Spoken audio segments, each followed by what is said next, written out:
So this is a talk about what we're going to talk about in the book. And so just my intentions for today. So one, we're going to start high level with kind of what we're calling the disconnection crisis, and just to give you a high level perspective of the challenges that you're seeing every day in the classroom with your students. So we're going to start with the bad and the ugly, but then I promise it's going to get better, because then we're going to go into learning about how the purpose mindset, and this helps our students find our way, but really I want you to be thinking about how this can help you find your way. So a lot of the time, what I've noticed in education, when we do professional development for educators, it's always about student achievement and student outcomes. And so we do work on purpose and belonging. And the thing that we've overlooked is that educators need a sense of purpose and belonging just as much as students do. And if our educators aren't right, if they do not feel supported, how do we expect them to support their students? So I really want you to take off your educator hat for the next hour and just do this as a person. So I don't want you to think about how am I going to be incorporating this into the classroom? What would I need to be changing or doing more of? Just do this for you as a person to be experiencing it. So I'm going to be saying, hey, this is what purpose is. Here's why it's important. But then we're going to spend the majority of the time in the next hour where you all are going to be experiencing what we call reflective intelligence for yourself to see if you're actually buying what I'm selling. Because a lot of times we know as academics, we like to come in, be very theoretical and abstract in the concepts. And then you're like, well, what do I do with this? And we don't know how to answer that question. So I'm really going to be like, this is going to be applied. And then we're going to end with how the core foundations of belonging, some very specific, tangible things you can be doing today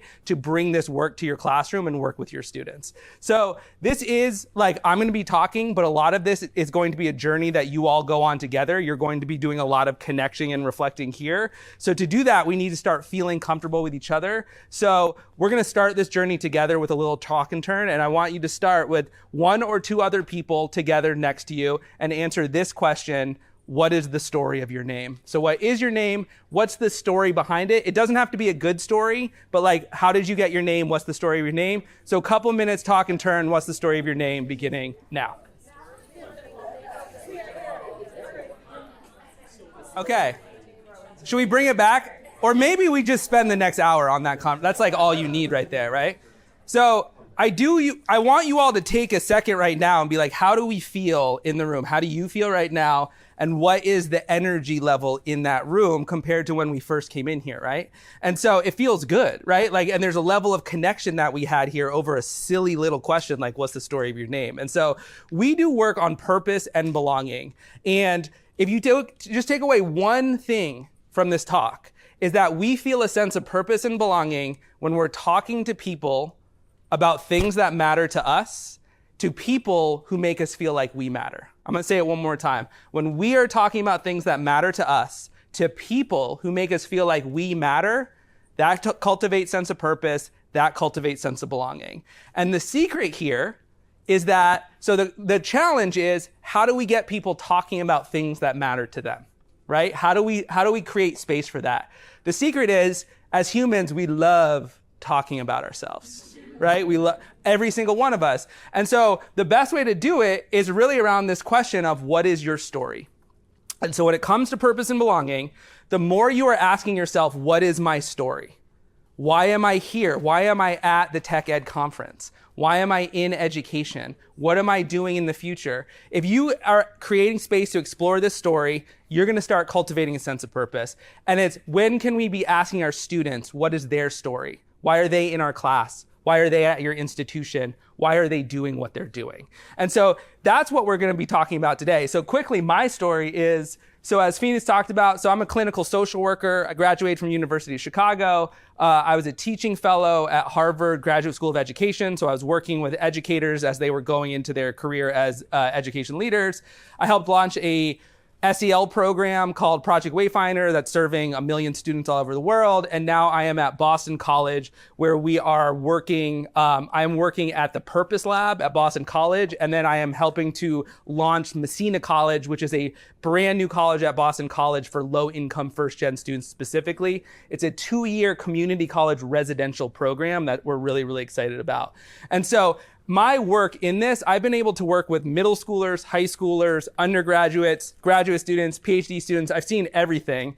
And so really the story that we're focused on is really what we call the disconnection crisis. So we are in the midst of what we are calling a disconnection crisis, where people all across the map are feeling more disconnected than ever before. So for our students, so Harvard University came out with this study of 18 to 25-year-olds. This was a nationally representative sample study of how are 18 to 25-year-olds doing. Over 1,000 people in it, nationally represented. In it, what they found, and this came out in January or February, so this is very new research, they found that 42% of 18 to 25-year-olds are struggling with depression and anxiety. This is nothing new, right? This is just, I am just giving you data to back up what you're seeing.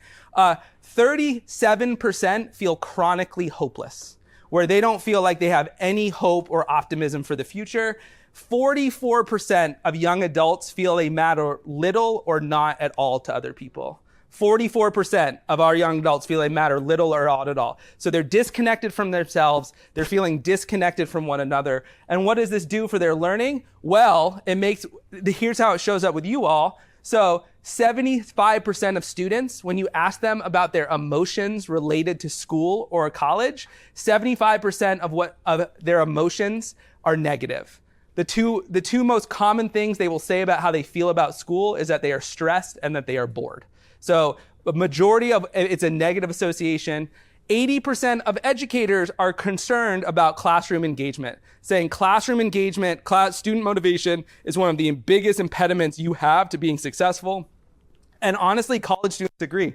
50% of them themselves say they struggle with their own engagement in the classroom, right? So we have this huge, they're disconnected from themselves, they become disconnected from their learning, and then not surprisingly, they're disconnected from their future when they're thinking about where are they going. So 51% of college graduates regret either the college they went to or the major that they focused on or the career that they went into. So when you think about the three biggest decisions you make in college, where am I going to go? What am I going to study? What am I going to do afterwards? 51% of graduates, to say nothing else of those students who drop out, 51% say, I regret one of the three major decisions I have to make in college. 52% of college graduates say they don't know what to do with their lives. And if you said, I don't know what to do with my life, you are twice as likely to be struggling from depression or anxiety. So they don't know where they want to go in the future. And then 75% of adults, us in this room, feel that our educational experience wasn't relevant either to what we're doing now or to our personal lives. This number, I wish I had more, like college admins, this is the number colleges need to be worrying about the most. Because personal relevance is when you ask a student, did you enjoy your experience in college? Was it worth the price of admission? Would you recommend someone else go to this college? The number one variable that determines their answer is personal relevance. So when students say, you know what, this feels relevant to who I am, what I'm doing, and where I want to go, they will say this was worth the price of admission. I would recommend this to someone else. But only 1 out of 4 students are saying that their education experience feels relevant to them. And so this, from like a customer satisfaction perspective, is very, very alarming. And so, a question for you, and I could actually put up more about educators and adults too. This is not a student thing, this is everyone. And my question to you all, there's no right answer to this, but why do we all think this is happening? The way we are thinking about this is that we've never taught people how to figure out who they want to be, what they want to have happen, and what really matters in life. And it used to be before COVID that you would go to college and this was a rite of passage, and you're going to go explore, you're going to figure things out, and then you don't know where you're going, but it's going to work out, and you go there as this rite of passage, and then we're finding that COVID shattered that actually. And so now it's not like I can't just go to college with these rising costs, and if there's with all this debt, I can't just go there, mess around for 4 years, and then come out and just have faith that it's going to work. We can't do that anymore. And that's because of social media, what people are saying about the role. And also, the norms and expectations of college got shattered in COVID-19 about what the role is. And so, there are over 4,000 colleges in the United States alone. And so I was a high school guidance counselor for a long time.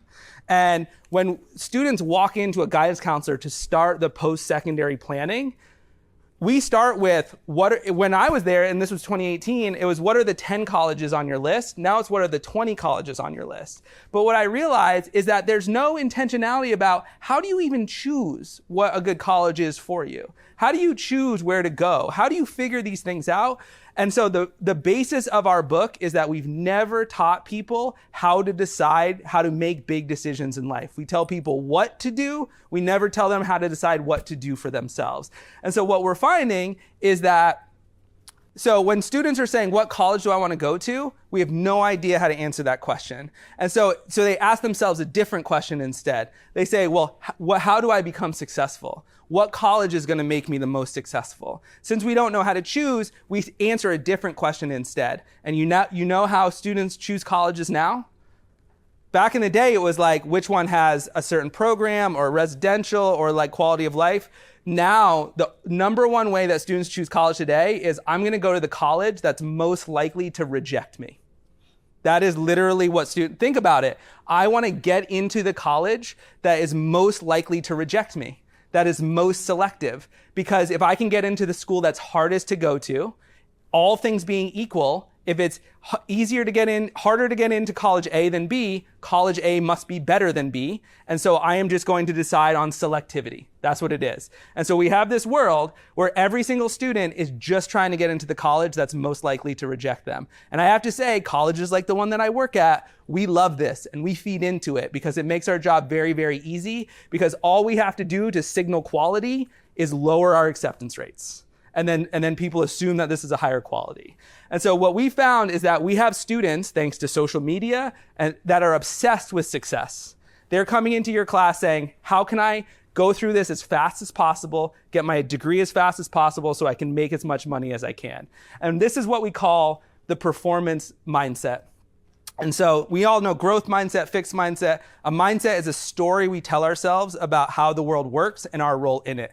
The performance mindset says, life is a hyper-competitive, zero-sum competition. There is not enough resources to go around for everyone to be successful. And so it's a survival of the fittest. And so you need to win. And you win by beating out your competition, by getting the best grades, getting on honor roll, getting the best internship. Life feels like this hyper-competitive competition where your students are competing with each other, right? And so what we found is that the performance mindset causes people to treat life like a never-ending sprint. I have to go as fast as I can, and if I stop, I'm going to get lapped. And so our book came out in 2023, and so the research shows that people with a performance mindset, higher levels of depression and anxiety, lower performance over time. The sad irony is that the more obsessed you are with success, it actually undermines your ability to be successful. And so our book comes out August 2023, and we see a cultural rejection of this. People are like, why should I just be successful if I'm just going to be miserable? I'm not just going to sacrifice myself at the altar of achievement anymore, right? We saw a cultural rejection of this. People were saying, I'm going to quiet quit. I'm going to actually quit my job. We had the Great Resignation, quiet quitting. We had people, just trying to be influencers and living in vans and going across the country. They weren't asking themselves, how can I be successful? They were asking themselves, how do I become happy? And we saw this shift. Now it's not about success, it's about emotional happiness. And so we found that for some people, this becomes the dominant decision-making framework. I'm going to do the thing that maximizes happiness for me. And so this is what we call the passion mindset. And the passion mindset is the belief that the goal of life is to be happy. And for our math people in here, in this, you follow a very simple formula. Maximize positive emotions, minimize negative emotions. And if I have more positive emotions than negative emotions, I will be happy and everything will be good.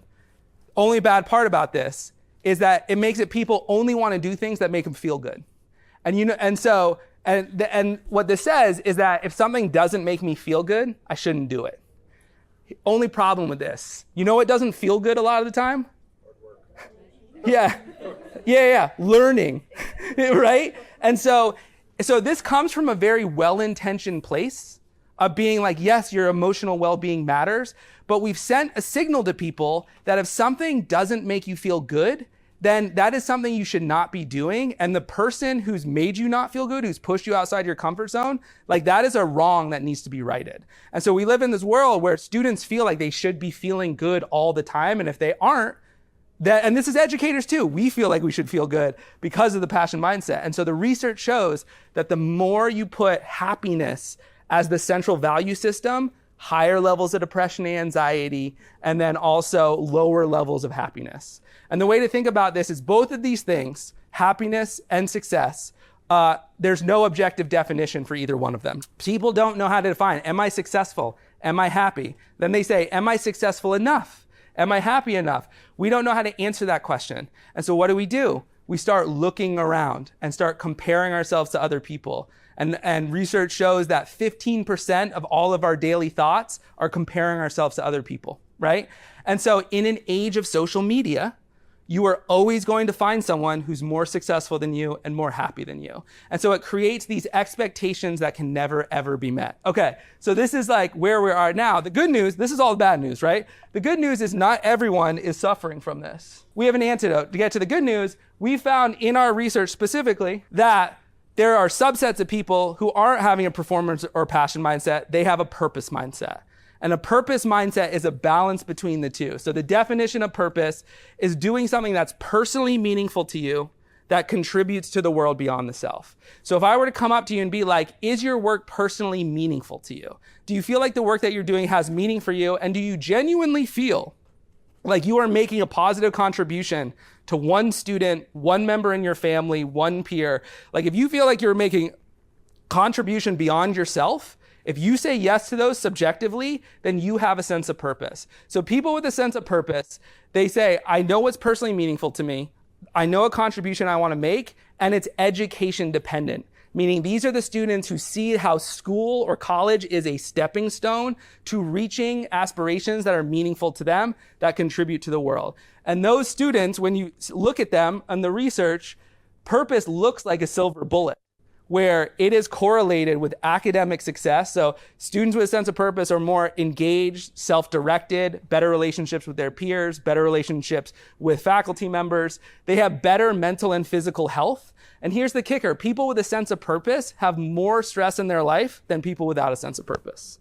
I'll say it one more time. They have more stress in their life than people without. And so purpose, it doesn't reduce stress. It changes our relationship with stress. And so you all have very, very stressful jobs, but when you have a purpose mindset, your relationship with it changes. And stress is giving you the energy you need to pursue your purposeful aspirations.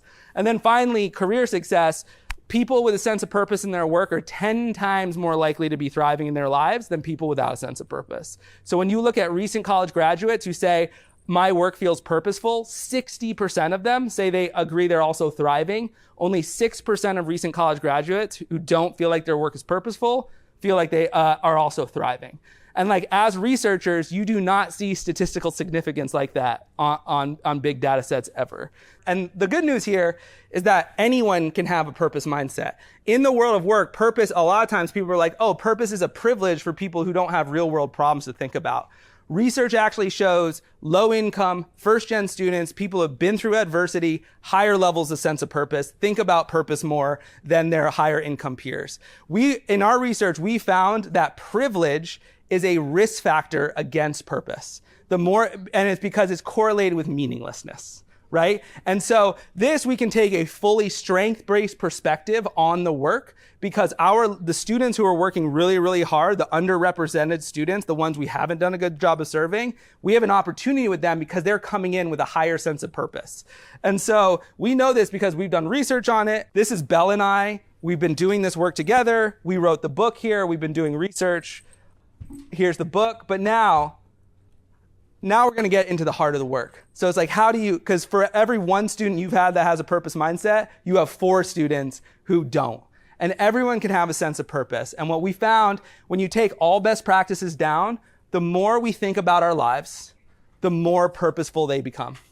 So the more we intentionally can think about our lives, the more likely we are to find purpose in them. And this is what we call reflective intelligence.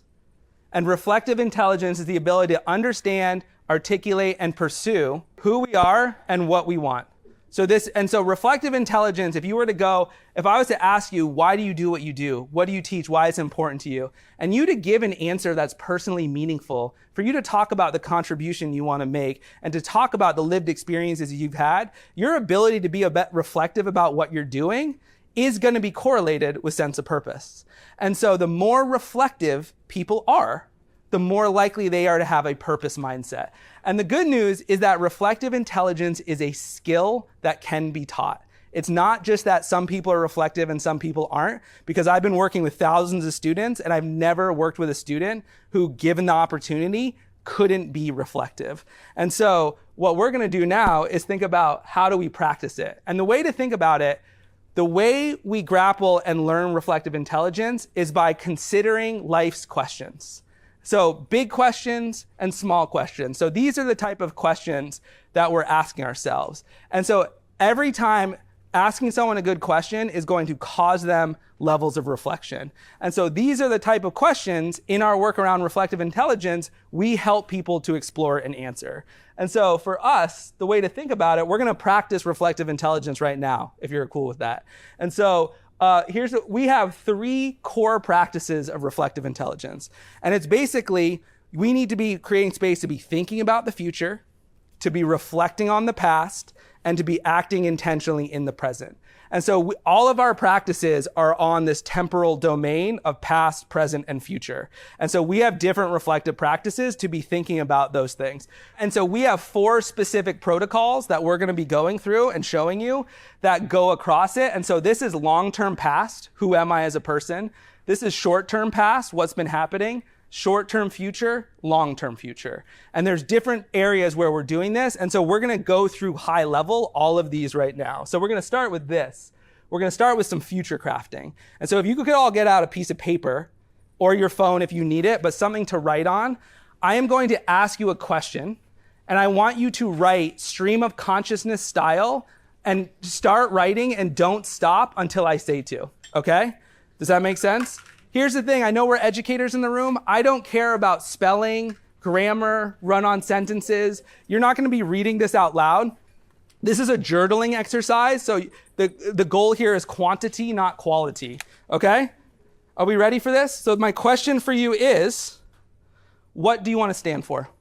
What do you want to stand for as a person and professional? Don't think, just write. And stop. All right. How long did that feel? Anyone want to take a guess how long you wrote for? Feel long or short? Long. It felt long? Yeah. Probably like 2 minutes is my guess. It was 3 minutes. You all just wrote for 3 minutes without stopping on this question.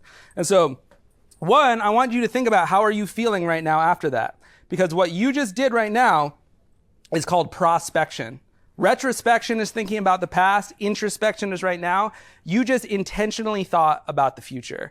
And research shows that when we do this, we become more hopeful and optimistic for the future. We have a more positive affect because you wrote about what you want to stand for as a person. Imagine if I said, what are your goals for this year?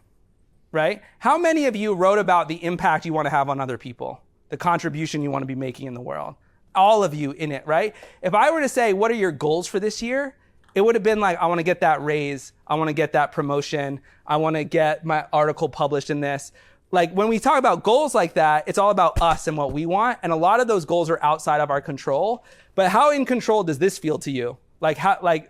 Connecting to these values that we want to stand for, right? But in this, we just intentionally thought about our long-term future in it.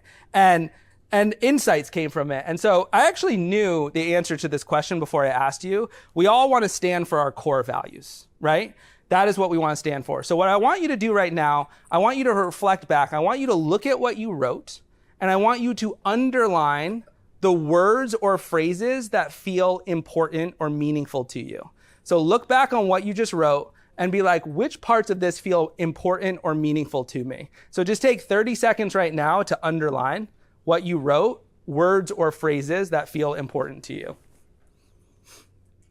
And now, and it's okay if you don't have everything, but I want you to do a talk and turn again with the people who you shared the story of your name with, and share out what are the words that you underlined, what do they mean, and why are they important to you? So we're going to talk in turn to talk about what are the values we care about, why are they important, and where do they come from. So talk in turn on that with the people next to you beginning now.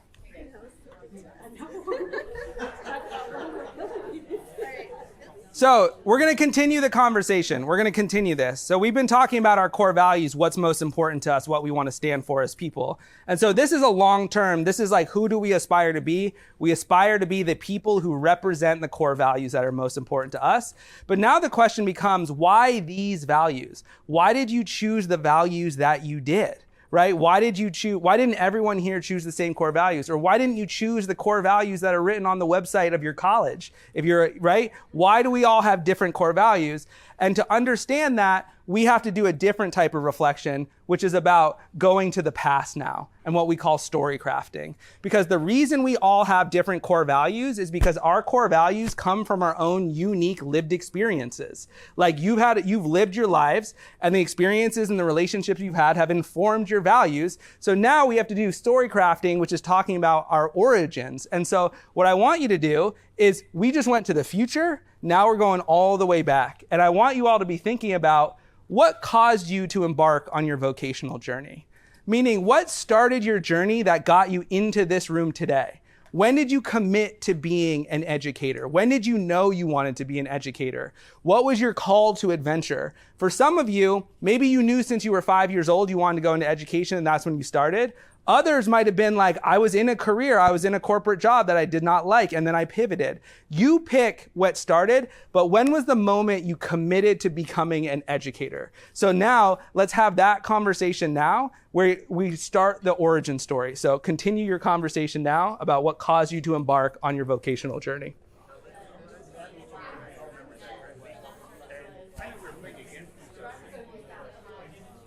I want you all to be thinking about, we've been thinking about the past now, and I want you to think about what are the experiences and relationships that have informed your core values, right? So if you go back to those core values that you wrote about at the beginning, what are the experiences, positive or negative, that you've had, the people in your life, good or bad, that have informed those core values? Because what reflective intelligence does, when we create the space to think about the future and think about the past, what it does is reflective intelligence connects the dots. And what I mean by that, you're going to start connecting stories. You're like, oh, I had no idea that this experience that I've had has actually informed these core values that I am still using today. And purpose, at the end of the day, is a story that connects your past, present, and future. So if you feel like you know where you want to go in the future, and it feels connected to where you've been in the past, and it feels connected to what you're doing now, if you feel like you are on this connected journey, that's where sense of purpose comes from. And so just with the last couple of minutes we have now, I want to put on our educator hats now too, and think about, how can we help our students practice reflective intelligence? How do we, because this is the work. This is the work right here. Connecting with one another, having meaningful conversations over time, this is the work. And so how do we do this in an age where there's content, there's no time to do any of this stuff, right? And so one, for people to feel fully connected to themselves, they have to feel connected to the world around them. Meaning you all have to feel a sense of belonging in here to feel comfortable enough to even do this type of reflection. And the reason you do is because you all share values. That's why you're at this conference right now. That's why you feel comfortable. But what happens when people don't feel that sense of belonging? And so real quick, so when people practice reflective intelligence, it leads to purpose. The more you do this type of reflection, the more purposeful life's going to feel. The more you do this in community, the more sense of belonging you're going to feel with the people around you. And so what we have to know is that values can align or they can conflict. Meaning that some people have individualistic core values. When I win, we win. It's about achievement, it's about leadership, it's about recognition. And some people are more community oriented. It's about community, family, collective tradition. There's a set of shared values, but they can align or conflict with one another. And that feeling of values aligning or conflicting can challenge our sense of belonging. And so environments can align or conflict with our core values, right? And there's research that shows when we feel like we're in a community, like this is a place where our values align, right? It activates our core values. It makes them come alive. And our experiences feel natural, comfortable, and manageable, right? And I've been asking you to do challenging things here today, but because it's in a place that hopefully aligns with your core values, you are interpreting this challenge as what this work is important, right? That's because we're in a values-aligned area. If we are in a values threatened environment, what happens if we're in an environment where we don't know if our core values align? Our values feel threatened, and then our entire experience feels unnatural, uncomfortable, and difficult. And when we experience challenge, we view that as impossibility. We view it as a sign that we shouldn't go any farther. And there's a whole host of research showing that in higher education, you ask higher education leaders, are you about individual or collective core values? They're going to tell you higher education is about individualistic core values. We're going to go find the very best people. We're going to charge them to be leaders who are going to go change the world. The way that we grade people is individualistic. You don't give team grades in college. You don't get how good of a teammate we are. In higher education, research shows not you all, in the system, individualistic core values, but our low-income first-gen students are much more likely to come into college with collectivist core values. It's not about me winning. It's about when my community wins, then I win. And there's research that shows that when people feel a values mismatch, that lower sense of belonging, higher levels of depression and anxiety, lower likelihood to retention. And so this is Nicole Stevens' work, who's this excellent researcher out of Northwestern University. She calls this the unseen disadvantage, when we feel like our core values don't align with one another. And so what can we do about this? One thing we can do is, if we want our students to intentionally reflect, ask them what they value most. Ask them what their definition of success is. Ask them what their core values are. Ask them these questions that we just did. And if you do this in a writing exercise, this is called a values affirmation. And it turns out when we ask people what their core values are, it makes them more likely to feel like my values belong here. And in this values affirmation, they found that when low income, underrepresented populations, like women of color in STEM settings, when you ask them to write about their core values, then they have lower levels of stereotype threat, higher sense of belonging, higher levels of thriving. So if we want our students to feel comfortable, ask them what their core values are, written or in person. And that's going to drive improvement. If you want to build meaningful relationships with your students, let them know their values are valued here. So I'm going to share with you one little research study here. This was at Stanford University. All they did was they changed the language of the welcome letter for the president, right? On the left side here, you can see, learn by exploring your personal interests, express your ideas and opinions, participate in independent research. So they showed them individual values language, right? That's about individual. Then they changed it to learn by being part of a community, connect with fellow students and faculty, participate in collaborative research. So then they showed that a subset, collectivist core values language. And this found that a single encounter with a culturally mass message versus mismasked message about the university culture significantly influenced the performance of first-gen students. So using language, signaling to students that their core values are welcome here, increases sense of belonging, which increases performance.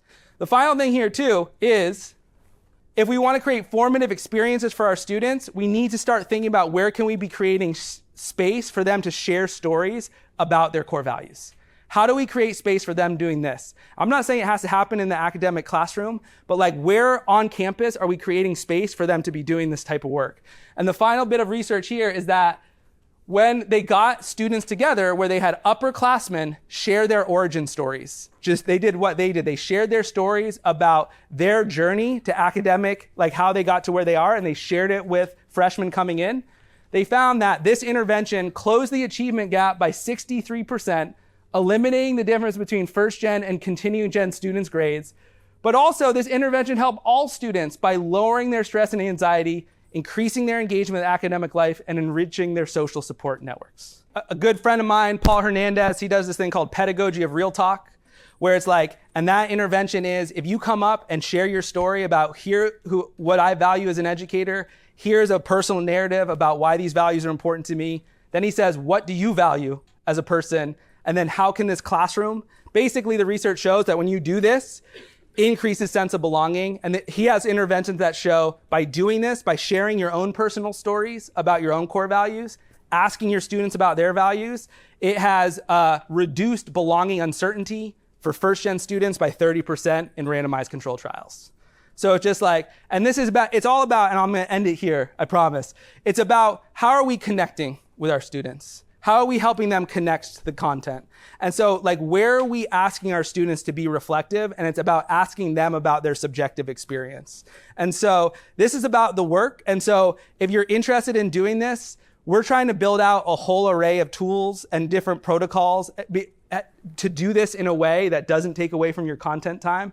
So if this feels like you are already doing the work, and I've been speaking a truth that you have felt but maybe hadn't articulated in this, please reach out to me because we are looking for collaboration partners on that. And I just want to say thank you for Macmillan and thank you for this group of educators here. It's been a delight to meet all of you because this is such a values-aligned community here.